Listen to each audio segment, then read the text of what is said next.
గురునింద మహాపాపం. ఒకప్పుడు ఆశ్రమంలో ఒక సాధకుడు ఉండేవాడు. అతను కఠోర సాధనలు చేసి సిద్ధులు పొందాడు. దానితో అతనికి గర్వం తలకెక్కింది.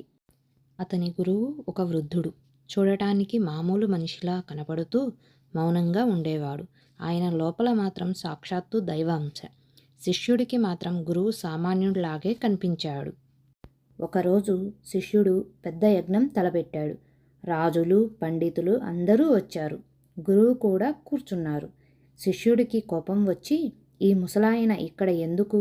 నా కీర్తికి మచ్చ తెస్తాడు అని అనుకొని సభ మధ్యలో లేచి గురువును చూసి, ఓయి, నీకు మంత్రం రాదు, తంత్రం రాదు.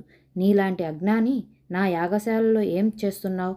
వెళ్ళిపో అనేసరికి గురువు చిరునవ్వు నవ్వి అక్కడి నుండి లేచి వెళ్ళిపోయారు.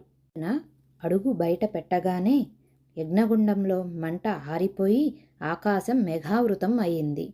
మరుక్షణం నుండి శిష్యుని సిద్ధులన్నీ నశించాయి. అతను జపం చేస్తే మంత్రం రాదు, హోమం చేస్తే అగ్ని రాదు.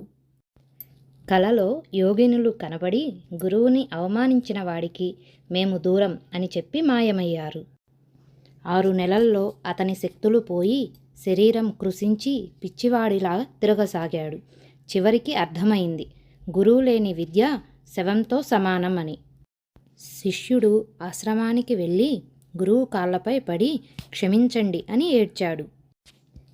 గురువు అతనిని క్షమించి, నాయనా, గురునింద మహాపాపం, ప్రాయశ్చిత్తం లేదు, పశ్చాత్తాపం ఒక్కటే మార్గం అని చెప్పారు.